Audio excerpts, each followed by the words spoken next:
What's up, guys? This is Chris with FCA, University of Louisville. Welcome to our weekly podcast, In the Huddle, where we ask former athletes, coaches into this space, into this huddle, to talk about their story, what God has done, what he's doing, and what he will continue to do. Super excited about today. Got my guy, Joey Wagner. Joey, welcome to our podcast. Thank you, Chris. What's up, brother? Hey, man, known you for a long time, and your name floats throughout the city. Man, you got a name of a shaker and a mover and a go-getter. But, man, I've got a chance to call you friend, and it's a joy to do that. People know about you, but people don't know you, man. Right. And so, like, what I like to do is kind of just pull back the curtain a little bit and talk about your life and what all you're getting into. I know your family. Yeah. I know your wife and your kids. I know your mom and your dad. Take us back to growing up in a Wagner household, man. What was it like? I grew up in Fern Creek. My parents still live there to this day. Obviously, middle-class family. Mom and dad worked hard, both in sales. My dad worked for radio communication systems for Motorola for like over 30 years. My mom worked at Tupperware, right? So they had that sales hustle mentality, man, to, work as hard as they could to provide for the family. And I think that's where I kind of learned that sales, marketing, grind mentality from my mom and dad, and just to kind of continue to bless me every day to get to where we are now. And I think just seeing them growing up, work as hard as they could and to provide for me and my brother, like that obviously longevitated me to where we are today. But, obviously, my dad, my dad's super faithful, and, he was the main one, and, that kind of kept me in the word. And, obviously as a family, we went to church every Sunday and, but every day, still to this day, my dad sends a Bible verse every single morning to our cell phone. And, I copy and paste that same Bible verse into our Man Challenge group. But, something like that to kind of get my day started off every day has been a blessing. But yeah, obviously sports was a big part of my life growing up. I played baseball, played golf. I was involved with football. Obviously, I fell in love with announcing, like emceeing games and doing things like that. But yeah, growing up in Fern Creek, playing a ton of sports and had a lot of amazing friends, stayed out of trouble. I was so scared of getting in trouble. My mom and dad get so mad at me. But yeah, and then, obviously growing up all the way through Fern Creek High School, I decided to go play baseball at Morehead State University. So, sports was a big part of my life, and, growing up, and, my mom and dad did whatever it could to support me to get to that Division I level. Yeah, you have great family, man. Your dad is always faithful. He'll send me prayer requests every Monday, man. It's like clockwork. He's one of Boom, I get this text message from Gary Wagner, and I just love it, man. He's faithful. So yeah, obviously sports were a big part of your world. You played sports in high school, like you said. You go on to Morehead State. Obviously, recruiting is not like it is now. No. Why'd you choose? Why Morehead State? Yeah, that's where my parents went. Ultimately, I took a bunch of visits. I went to Cincinnati, Miami of Ohio. Obviously, looked at Louisville, Kentucky. But I wanted to kind of go somewhere that wasn't that big city, Louisville, right?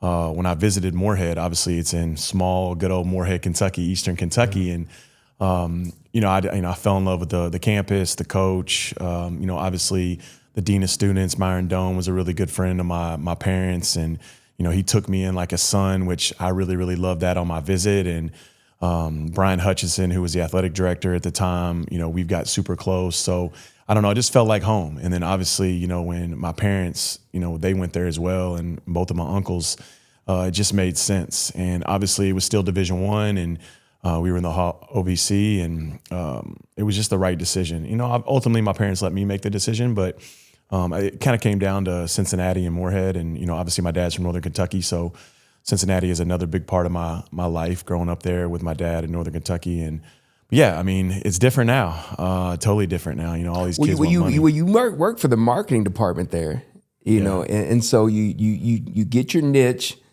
You're a people person, man. Yeah. People they gravitate towards you. You work in the athletic department there at Morehead, and then when you come back to Louisville, things start to move for you, man. Yeah. You start to take a fast lane. Yeah, when I graduated from Morehead, Brian Hutchinson, the athletic director, he offered me a job in the athletic department. to get my master's for free. So I was like, all right, stay in college another year and a half, get a free education. But the biggest thing for me is that I wanted to learn, right? I wanted to learn that everything that Brian kind of soaked into me as far as marketing, event management, sales, sponsorship. And I did that for a year and a half. And obviously that kind of like just triggered me that's where I kind of fell in love with that events and sponsorship game. And yeah, I moved back to Louisville. I really didn't know what I wanted to do. I mean, obviously I had a degree. My undergraduate was in communications. My master's degree was in sports marketing. But my mom and dad were like, you can live here for free, save money, but you got to get a job. And I kind of like, after I got out of college, I realized like a lot of those communication jobs and really even the sports marketing jobs were not high paying jobs in Louisville, Kentucky. But I knew I loved events and I fell in love with that in college. Obviously started off DJing, fell in love with music. But for me, ultimately, and still 25 years later to this day, I fell in love with the challenge of getting people to one place. That was something that got me excited with. It was a challenge. And when I moved back to Louisville, I knew I had to get a 9-to-5 to help pay my bills and stuff. But, I knew I wanted to do events. So Paul Knopp, who's a good friend of mine, he recruited me over at First Commonwealth Mortgage. It was a job that I probably hated when I first started. I was selling mortgages. And it was like my 9-to-5, but ultimately I knew that I wanted to get back to doing events. So I literally just kind of like started doing my research on different venues in town, and the Blue Martini, which was down on Barstown Road across from Baxter Jack's. I walked in there on a random day during the week and asked for the manager, the owner, and just said, hey, my name's Joey Wagner. I'm an event planner, and promoter. What's your worst day of the week? And he was like, well, what are you trying to do? I was like, well, we want to do some events, put together some parties, whatever. I knew if I could do this in college, that I could do it back in Louisville where I'm from and I know a lot more people. So, obviously his first question was, how much do I have to pay you? And I was like, you don't have to pay us anything. Just give us a drink tab or whatever. Just let us have some fun and we'll show you what we can do. So, this was pre-social media, right? This was the real grind and hustle. Yeah. Me and my boys were going out 7 days a week. We were promoting, we were flying cars, we're, handing out our business cards, free passes. And I think our first Thursday night at Blue Martini did like 800 people. And sold it out. And the owner was like, what other nights you want to help us? Well, and obviously, so then like obviously over those 4 or 5 weeks when we were going out every night, we were meeting all the bartenders and the servers. So what we then created was basically we called it a sin night on Monday night, service industry night on Mondays at Blue Martini. Interesting. Yeah, I know. Service industry. That's what they call the service industry. They call it the sin industry. But they really don't have a weekend, right? Because they're working Friday, Saturday nights. Yeah. So we created a Monday night for them, for that to be their weekend. And our first one did like 1,200 people. So we just kind of created this. And I was like, okay, we're not making money yet, but like, there's got to be a way that we can figure this out. And it just, and that right there, that I sorry to cut you out. That right there is what separates you from other people, and they say that the average person uses 3% of their brain. Somehow you get 10% of yours, man. So you're always thinking. You get that title called entrepreneur. Yeah. Okay, so like tell me in layman's terms, what is an entrepreneur? I think I know, but I want to hear an entrepreneur tell me what he does. Yeah, I think it's somebody that takes risks. It's not all the time about making money right away. The money will come if you have a great idea and you execute properly. But it's taking those risks, working as hard as you can, putting your hands involved in a ton of different opportunities. Like I said, I didn't come from a ton of money. Obviously, my parents worked hard to make sure we had every single thing. We weren't rich. But like an entrepreneur has that hustle, grind, hard work mentality. I think my mindset as an entrepreneur is that I'm never going to let anybody outwork me, period. And that's important to me, right? I wake up every single day, thanking God for, being able to see the next day. Because we live in a here today, gone tomorrow world. We just went through that, right? Yeah. And I just think that being that entrepreneur mindset is, learning to be able to make mistakes. A lot of people aren't good with that. Like, if you don't make mistakes, you're never going to be successful. And when I speak all over the country and I talk to my interns, my younger staff, and, that's one of the first things I say to them is, I hope you fail. And they look at me like I'm crazy. And, if you don't fail and you don't make mistakes, you're never going to be successful. And I think that entrepreneur journey for me has not been perfect, right? Yeah. I've made those mistakes. I've lost 50 grand in a night. I've made that much in a night, but it's like, it's a roller coaster as being an entrepreneur. But I think that if you can find your niche and stay in that lane and, and do good business, treat people with respect, do the right thing, that entrepreneur spirit and then an entrepreneur mindset becomes easier to do. Yeah. Yeah. I remember talking with Junior Bridgman years ago, and he talked about a Wendy's that he had done in Compton, and it failed. And he said that was the greatest thing that ever happened to him. Yeah. Was for that venture to fail. Yeah. Because he learned a whole lot from that. Obviously people see you on a high stage. They see that you're working. They don't see all the hours and hours and hours and hours that you put behind that. Tell me a time where I thought this was going to be fantastic, and it didn't. It failed. Yeah, I think, when I was younger, when you're young and you're dumb, right? You don't know as much, yet.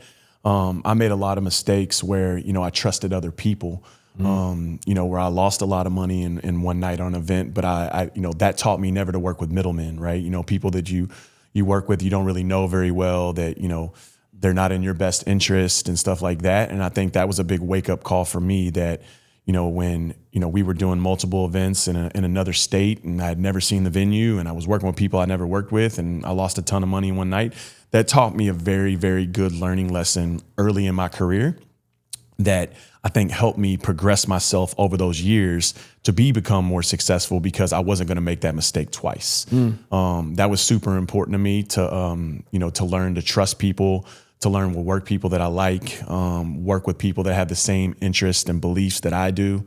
And that's why we've worked with a lot of our vendors now, 15, 20 years. And, we've built that relationship to both of us to be successful. Yeah. Yeah. I try to, when I do life with people, I try to put a verse to somebody and yours would probably be Colossians 3. It says, whatever you do, do it with all of your heart. No doubt. And the verse goes on to say, as working for the Lord, not for man, you somehow get 26 and 27 hours out of the day.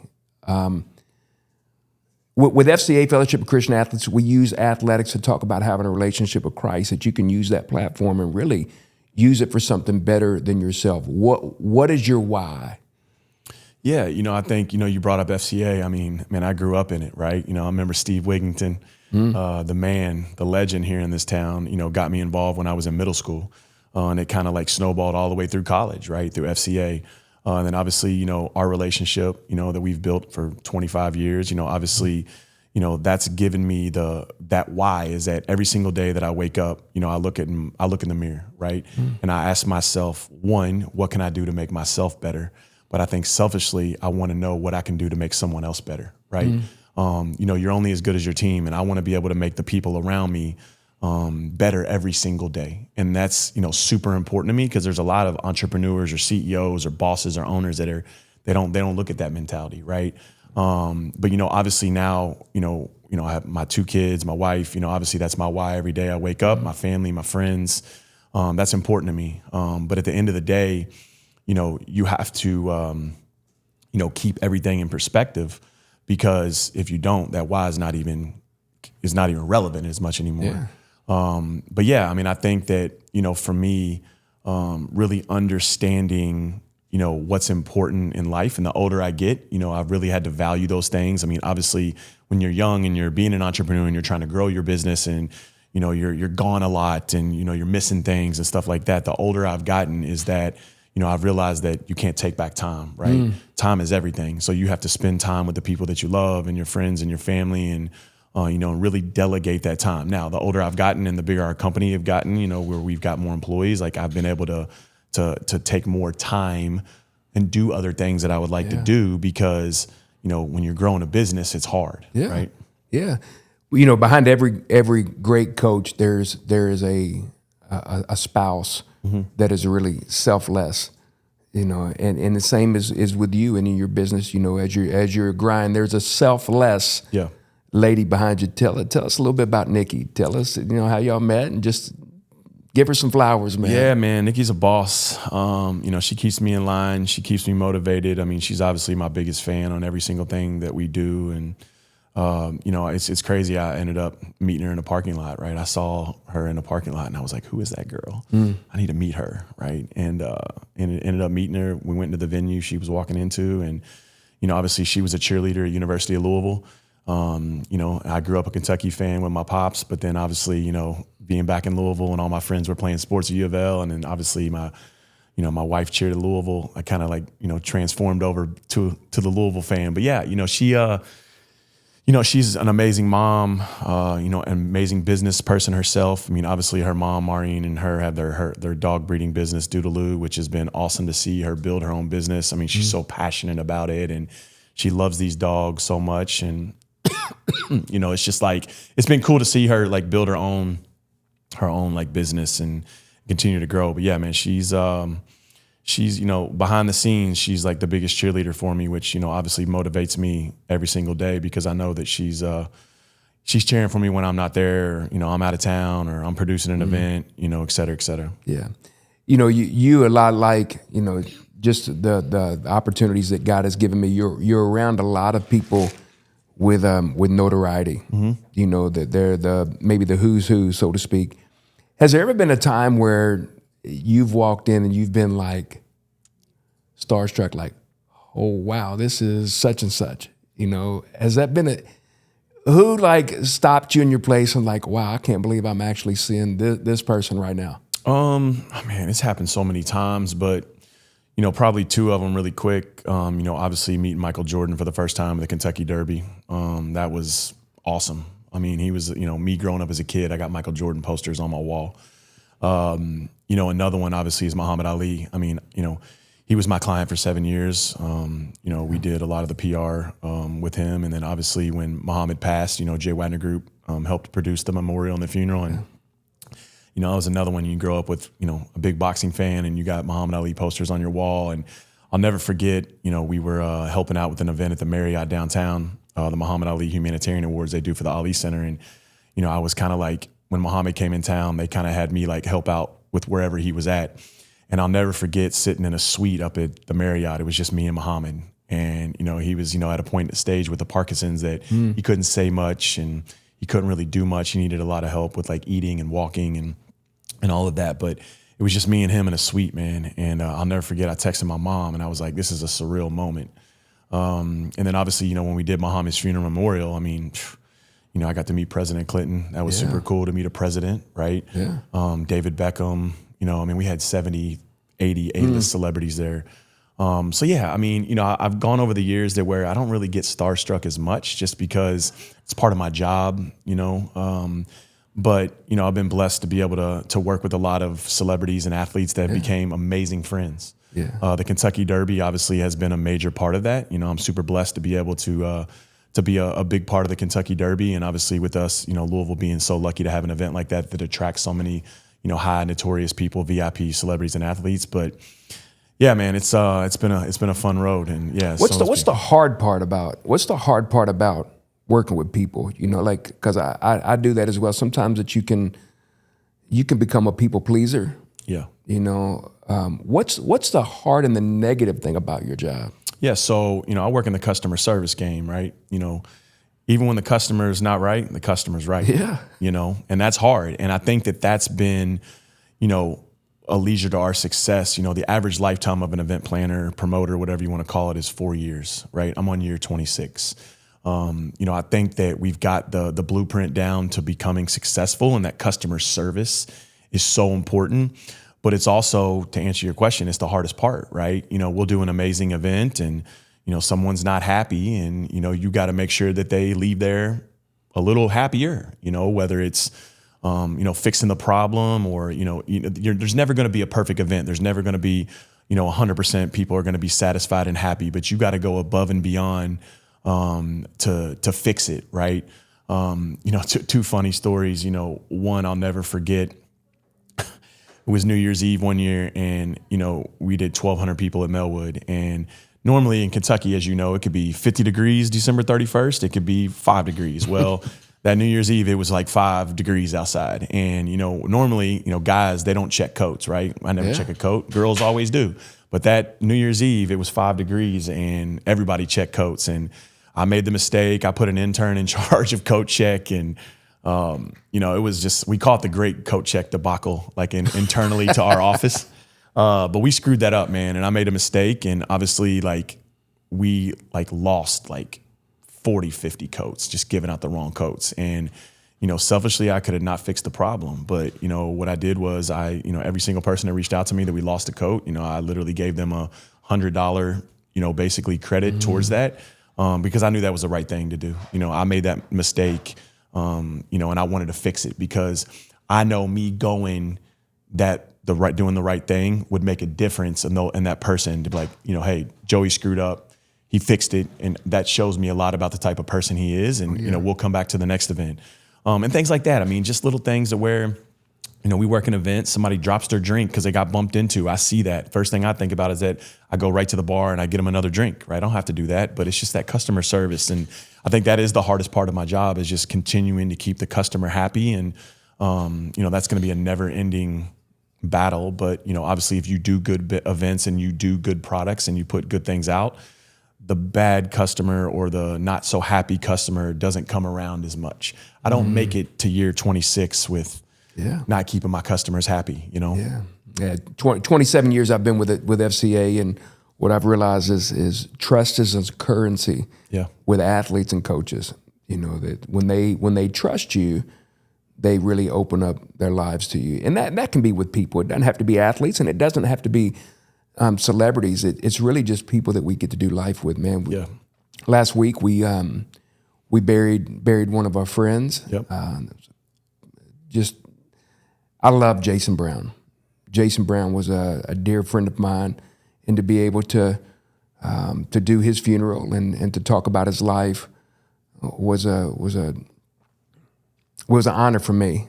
The other night I walked in to Brownie's just to get a meal, and I ordered a hamburger, and the lady at the register, she gave me the food, and she said, "You were Jason Brown's pastor, weren't you?" And I just kind of smiled, just because, I mean, it was just like thank you, Lord, for allowing me just to be part of someone's life. He was dear to you, man. Tell me, just take me back. How'd y'all meet? And tell me a little bit about Jason. We met through Ewood. Eric, who's a dear friend of both of ours, when they were back at University of Louisville. Obviously those guys were coming to my events, and I met Jason, and ultimately his fun, charismatic, funny guy, just kind of, you fall in love with the guy when you meet him, right? We just became really good friends over the years. And, obviously as he got older and started working in the business with his dad at Brownie's, I kind of became that big brother to him. And, over the years we became, close friends. We became business partners with, our company of interest that we started that, we did Pink Prom, where we raised, over $500,000 for breast cancer research. We, started turkey stock that we still do till today, where we've probably collected over 30,000 turkeys for West Louisville and Kentucky Harvest, over the last 11 years. And we've done so many events. But, where I think I kind of became like that mentor to Jason, that, he was in that entrepreneur lifestyle of owning a business, which is not hard, especially a restaurant. I think the biggest thing for me where I was in Jason's life was to be that mentor and that advice guy, right? He would call me 10 times a week asking me 1,000 questions of what should I do here? What should I do here? And, what do you think about this? What do you think about that? And, and I think the one thing that Jason loved and hated about me is that I would always keep it 100 with him. That's and right. I would always tell him the truth. And I think that, he didn't want to hear that a lot, but he knew deep down that I was giving him the right advice. And I really think that him leaning on me and me vice versa, him being younger, me leaning on him for certain things, it made us both better. And, I still struggle with it today. Obviously he was a big part of my life. And, I think that he is, it's someone that, that when you lose someone that close to you, it's always going to hurt. But how can we continue Jason's legacy? We did a lot of good together. And, and I promised his mom and dad that a few weeks ago that, I'm going to continue to do that. And, it's funny, Man Challenge obviously was a big part of our life. And, 3 weeks ago, Eric and I were at a golf trip with Jimmy. And, of course, we would always stay on Jason about Man Challenge. Like, man, you weren't here this week. What's up?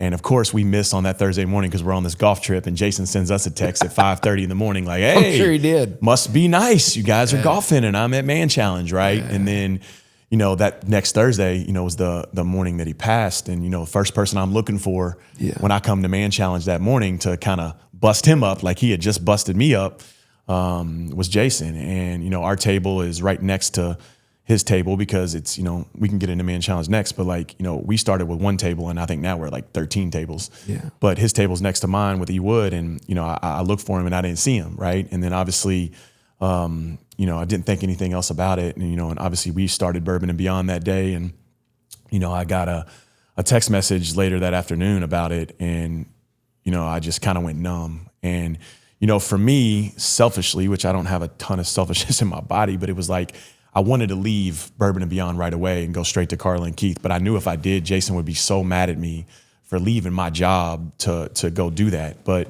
I finally got a chance to go see Keith and Carla on Sunday, and that was hard. But yeah, I mean, he's a diamond in the rough, a gem, man, and, the kindest soul. And I think that, he was like me. I think there's a lot of things that, we do behind the scenes that people don't see for other people, that we don't want to put on social media, that we don't want to take credit for, that you started hearing those stories once he passed away for all the things that he did for people that nobody knew about. But, it's a huge loss for me. It's a huge loss for you. It's a huge loss for a lot of our friends, the community. That place was packed, man. That place was, I've been to funerals before. There was not a whole lot of people. There's been funerals I've been at that honestly, that they didn't have enough people to carry the body. Yeah. That wasn't the case with Jason. No. He made a difference in a lot of people's lives. And the one thing that you mentioned was, the deal with the turkeys. Yeah. 30,000, you said 30,000 turkeys. And I love how you said, and even have posted quite a bit on it, you're going to do more this year than what you did last year. Oh, yeah. And so I'd love for you to plug that, man. How can people help with that? What needs to be done? What needs to happen on that? Yeah, Turkey Stock started, this will be our 12th annual this year. It started 11 years ago. My sister-in-law, Stephanie, called me. She saw a story on WDRB. Our good friend Gilbert Corsi was the anchor at the time and still is now. And he ran a story on WDRB that there was a turkey shortage, for Thanksgiving. And there was a lot of organizations in West Louisville that was trying to get some turkeys for people that Thanksgiving. And the brain switched to where when she called me about it, she was like, well, what can you guys do? Is there any way you can do something through power of social media? And my first thought was, man, imagine waking up on Thanksgiving and not having a meal, right? And that just triggered my brain. And, I called Jason. I was like, hey, man, let's do something at Brownies. Let's call it a, fun cliche name. We called it Turkey Stock. We did it at Brownies. And we had a goal of like 100 turkeys, right? We made a flyer, put it on social, and we did it from like 12 to 8 p.m. and we got like 400 turkeys the first year. And we looked at each other like, oh man, like this is crazy, right? And when you saw those organizations show up at 8 o'clock and they valued the appreciation of that and they're crying and they're giving you hugs and they're letting you know how impactful that was going to be, that just snowballed. And that was something that Jason and I knew that was important to us, important to our community, that we were like, all right, we're going to run with this and we're going to go. That first year from the goal of 100 went to the goal of 500. We got 500, we got 800, we got 1,000, we got 1,500, we got 2,000, we got 2,500 in one day. And over those years, it just kept getting bigger and bigger and bigger and became an impactful community event. And, I had already picked the date for Turkey Stock this year before Jason passed. It's going to be on Wednesday, November 19th at Brownies. And then obviously on that Sunday when I went and talked to Carla and Keith, before I could even bring it up to let them know I was going to continue to do it, that was one of the things they asked me if I would continue to do in his honor. And obviously I said, of course. So in true Joey and Jason Brown fashion, I was like, hey man, I'm going to come up with a crazy goal, right? 5,000 turkeys. 5,000 turkeys. 5,000 turkeys. $75,000 raised is what we kind of do off our equivalent. It's about every $14 donated is a turkey. And, I went to work, man. I went to every single person that I knew that has supported that event the last 11 years. And literally within 24 hours, I raised $60,000 just in text messages, man. Yeah. And I'm not stopping now till we get to 100 grand. Yeah. And we're going to surpass that 5,000. And, it gets back to that challenge of me of getting people to one room. Now this one, I'm not stopping until it happens because, just the impact that Jason made on this community and the lives that he touched, I know we will get there. And it's been cool to see, every single person that we reached out to already that has said yes to help. And, I think for me, we might not hit 5,000 every year. But I know it's a goal of mine that he's probably looking down on me and telling me I'm crazy.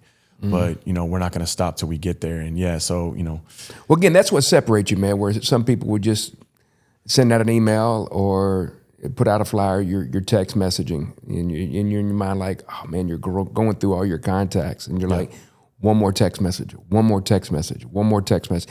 And that's what a heart of entrepreneurship does. It's like, I can really be part of something that's bigger than myself. And this is bigger than yourself. This is, there's a verse in the Bible, there's no greater love than when a man will lay down all for his friend. Yeah. And obviously that's Jesus talking about his disciples. But in this case, it's laying down your time and laying down efforts for a friend. No doubt. And man, it's a joy to still call him friend. And his name will outlive him. No doubt. And it will continue to go. You mentioned Man Challenge. We'll talk about that. Obviously, when you're a believer of someone in Christ, a believer in Christ, you want to use your avenues to talk about having a relationship with Christ. And it doesn't have to be in a weird way. Yeah. It's just living life. So how do you, Man Challenge is an opportunity where guys come together on a Thursday morning at 6 a.m., they listen to a speaker, and then they do life with people at the table. How long you been doing Man Challenge, and what's the benefits of something like that? Oh, man, I was trying to think about that the other day, how long I've been going, but I think it's like 8 to 9 years maybe. I started back when it was in the old campus, or the old room that we're not in anymore. Eric Wood and Chris Redmond, they invited me, and, Man Challenge has changed my life. Man Challenge has saved my life. It's a blessing every single week to see how big it's grown. I mentioned earlier, we started with one table, right? And I think now we've branched off to guys leading their own table. And I think we're at like 12 or 13 tables. Yeah.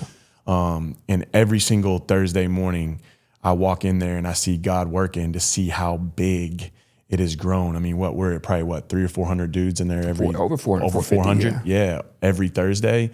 And that's been awesome because I think when I first started at the old room, we were probably at like 75 to 100 maybe. And there was maybe 10, 15 tables maybe.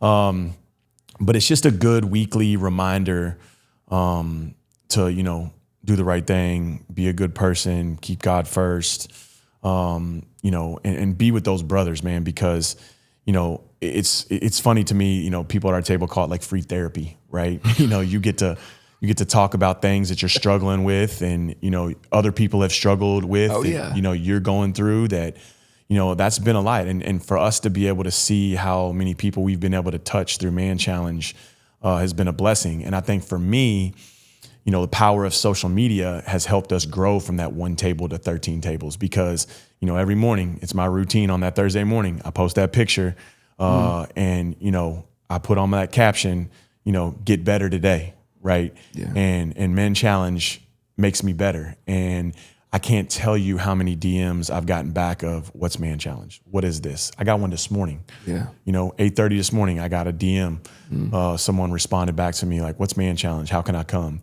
But Man Challenge for me has gotten me through a lot of tough times. And, I called you, 5 years ago when one of my best friends, Chris Beatty, passed away, who worked for me for 15 years, man, I was lost. I didn't want to get out of bed. I didn't even want to live it anymore at some point. That was someone that I talked to every single day. And, Man Challenge saved my life, man, on that because that one was a struggle for me. And, I think going through that with Chris has helped me with Jason because now I've lost two of my closest friends in the last 5 years. And, seeing the amount of the guys in our group that called and texted and asked me, what I needed and, and hung out. I mean, guys just came to me and hung out with me for 3 days and didn't want to leave me alone and by my side. And that just shows the testament of what Man Challenge has created. And it shows the testament of people like you and Ronnie, and all those guys that lead, right? You're only as good as your team. I've said that all the time. And people like you and Ronnie that have led us, over those last 8 to 9 years I've been involved. And, you've got, I've, become close with Dave Stone and, and you see guys like, Kyle and, you look up to those guys, because they, impact you so much. I say this all the time. It's funny, growing up in the church with my dad, 2 people, we could turn the lights off, and really 3 now. I could turn the lights off in this room and hear voices, and it's Bob Russell, Dave Stone, and Kyle Eidelman. I could tell you who that is by just hearing their voice, because I've heard their voice so much, and it's impacted my life. And, I think with Man Challenge, a goal of ours is continue to grow those tables, right? And continue to impact people. And, I think that prayer I send every single morning, that Bible verse I send every single morning to our Man Challenge group that my dad sends me has helped a lot of people. And, and I think that, you've spoke on this, and I think that what we've tried to lean on to these guys is, you just don't pray and you just don't ask God for help when something's going bad, right? You got to continue to do that every single day when it's good, bad, positive, negative, et cetera, because he's going to be the person that gets you through. And I've seen that true testament, man, from my family to my work to my job. If it's without God, I don't get to where I am today. Yeah. Well, and I've said it many times, you don't lean on the shovel and pray for a hoe, man. Yeah. God has given you the shovel to go work. And, man, you get a chance, you do that. I love to, as we start to kind of wind down a little bit, man, just there's a couple things I'd love to, you said you grew up in church. Obviously I grew up in church as well. You leave home, so to speak, go to college, and you start to kind of,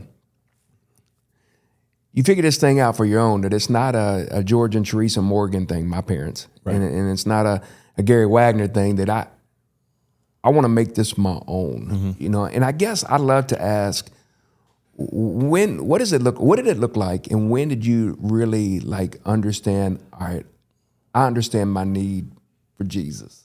It had to become my own. When and what did that look like? I think that, my parents, since I was little, impacted my life in that. And obviously my dad used to say to me every single day, show me your friends and I'll show you your future. Right. So keeping other guys around me that believed and, had, their faith was amazing, that, that kept me out of trouble. Right. Obviously, I went from the big city, Louisville, to a small city in college, and, your typical college, I got to college and it got wild, right? You're an athlete, and, I didn't grow up drinking ever, but you go to college, you start drinking, you're having fun, obviously you're making mistakes. And, I think that, the older I've gotten, I've come to realization that my dad was always right. My mom was always right, and I try to instill that in my kids every single day. And I tell my son that, and my daughter, show me your friends, I'll show you your future. And, you got to keep God first and, and lean in. And I think that over those years, I definitely strayed away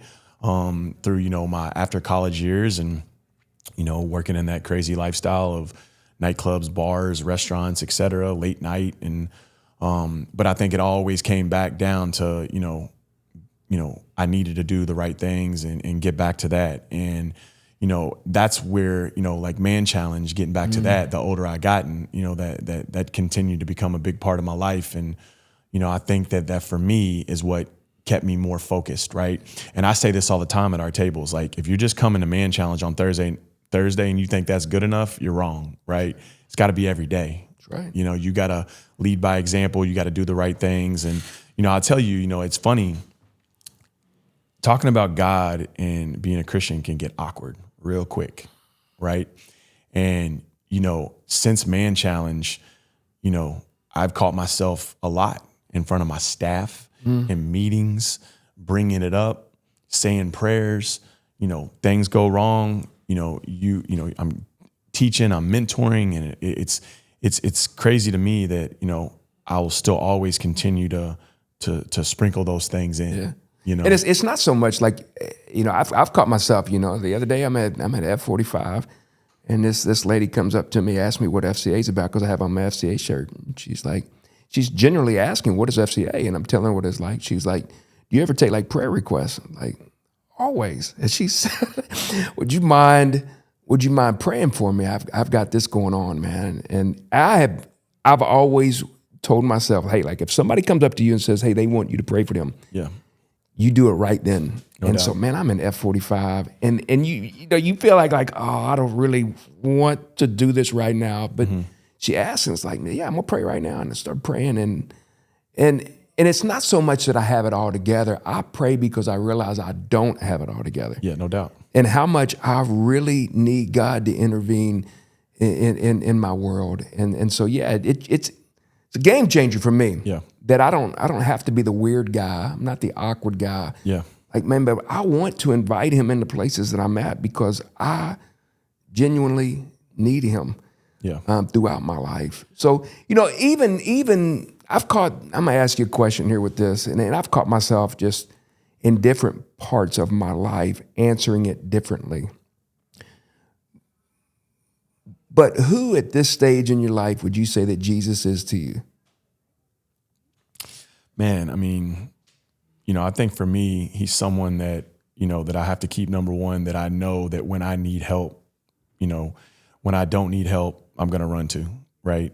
I think that if, you have a mentality where you don't keep God first, you're going to challenge, you're going to struggle. And I struggled with that for a long time. And I think that, me going through a lot of tough times and me going, through the death of two friends and, a lot of challenges, like, if I don't have him to get me through those things, like that would have been really, really hard. But at the same time, like, even when the good is going on, you got to continue to like thank him and like, because you're blessed with that. Some of the best advice you gave me to get back to talk about prayer is like, you told me one time, it was probably 4 or 5 years ago, and is that you got to make sure prayer becomes a habit. And I think for me, it's crazy. Like every day before I get out of the shower, that's what I do. But I've done it every day for the last 6-7 years, and it's became a habit. But I think also knowing that when times go tough, and we go through a lot of tough times in this country right now, right? I think that my brain and my mentality is when I hear something bad, I pray immediately right away. And I never used to do that. You know what I'm saying? I think Man Challenge really inspired me to start doing those things. But I think for me, I know that, because I've struggled, listen, like having gone through 2 deaths with Beatty and Jason, like I've struggled with my anger issues and getting upset, and you question why would God let this happen, and to 2 amazing people, and I've struggled with that, and that's led to me and that's okay though. And that's okay. That's okay to struggle with that. Yeah, and I've struggled with those anger issues and gotten mad at people and talked down to people, and I think that's just, I constantly pray about that every day to fix those issues. And I don't think it's a bad thing, but I think that when you go through those struggles, it's just constantly trying to get better every single day, because nobody's going to be perfect. But I think you praying to God that you continue to try to be as perfect as you can every single day. Yeah, when you say you struggle, and even with doubt, like I think that just makes us real. That when we say, God, I need you to show yourself to me. I'm really having a hard time with this right now. That's what he wants. That's what he wants us to do, because he already knows us. And so to say that I'm having this doubt, I'm having this struggle. I mean, one of the 12 that he picked, Thomas, they call him Doubting Thomas. Like, if you're real, God, let me touch the holes in your hands and the feet. And Jesus didn't rebuke him. Yeah. Jesus didn't get mad at him. Jesus says, touch it, show me.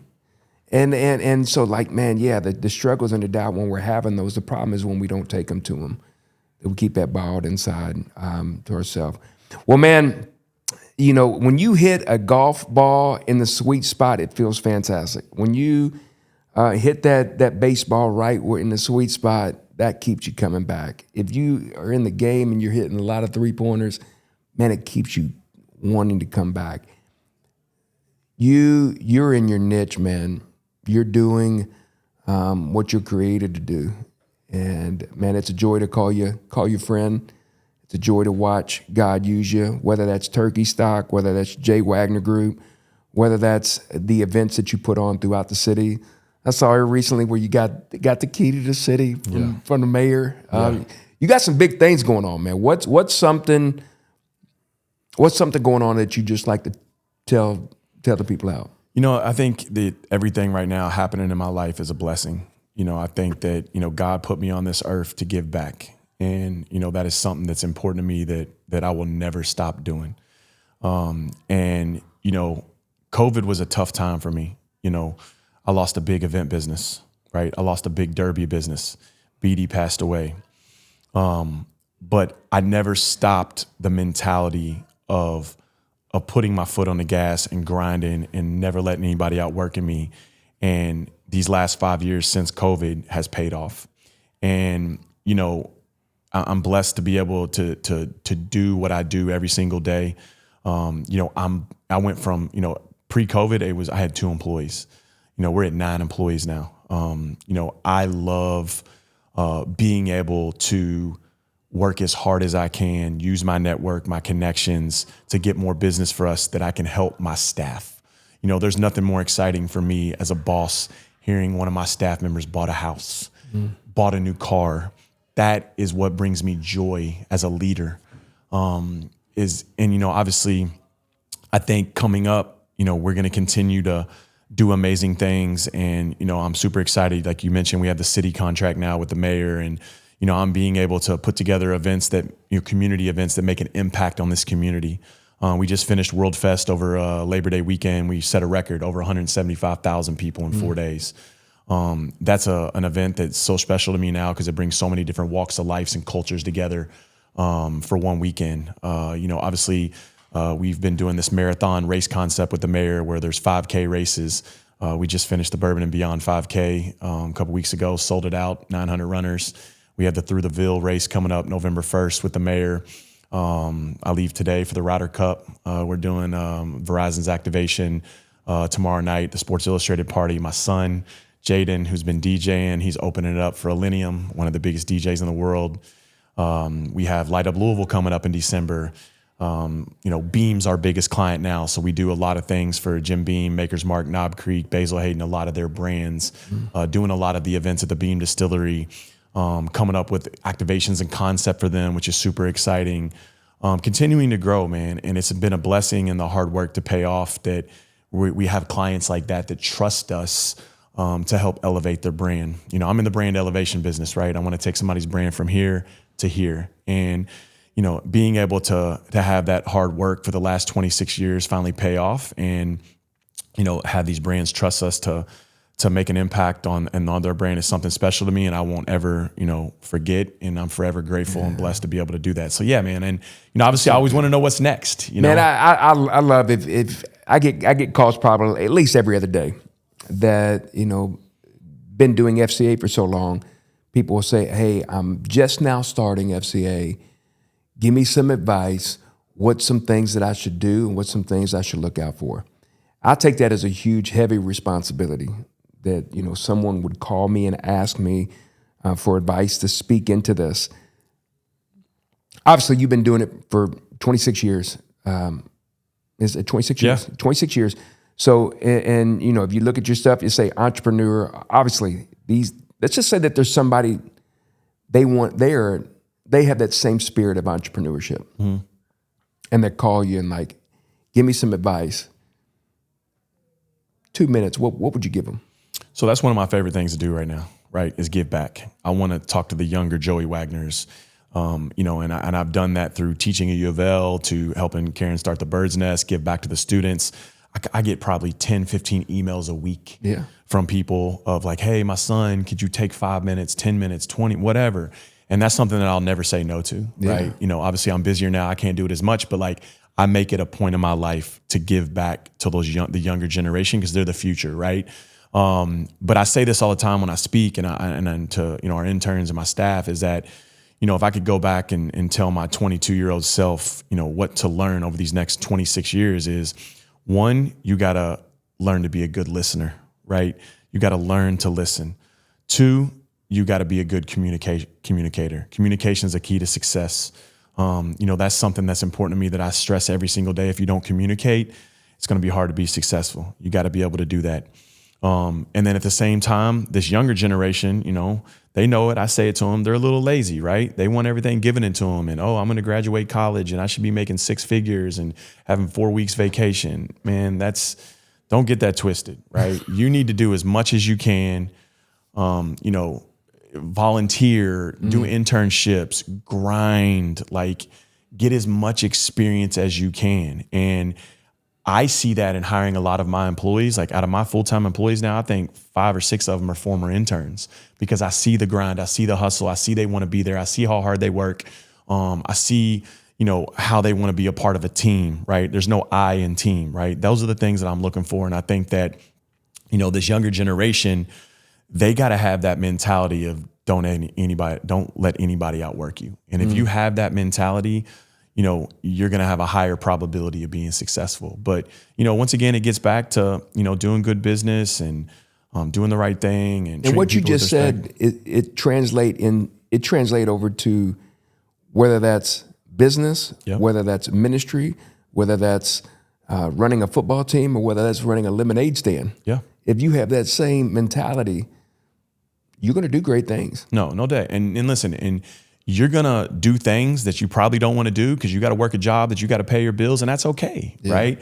But you got to work as hard as you can. And if you have that dream and you have those goals, you know, you can hit them. And I tell my staff all the time, you got to write down your goals. I look at my goals every single day. If you don't have goals, what are you working towards, right? Yeah. And I think there's going to be those times of that younger generation that they're going to struggle with that because, you know, when something goes wrong, they think it's the end of the world. Listen, you got to fail. You got to go through the negativity. That's what's going to make you better. And I think that at the end of the day, if you have your mind set to something, it's not going to come easy. You got to work as hard as you can to get to that position. And it's one thing for you to sit over there in that other chair and say it. No doubt. But I've watched you. I have witnessed you show up to events, be the first one there and the last one to cut the lights off. No doubt. I've watched that.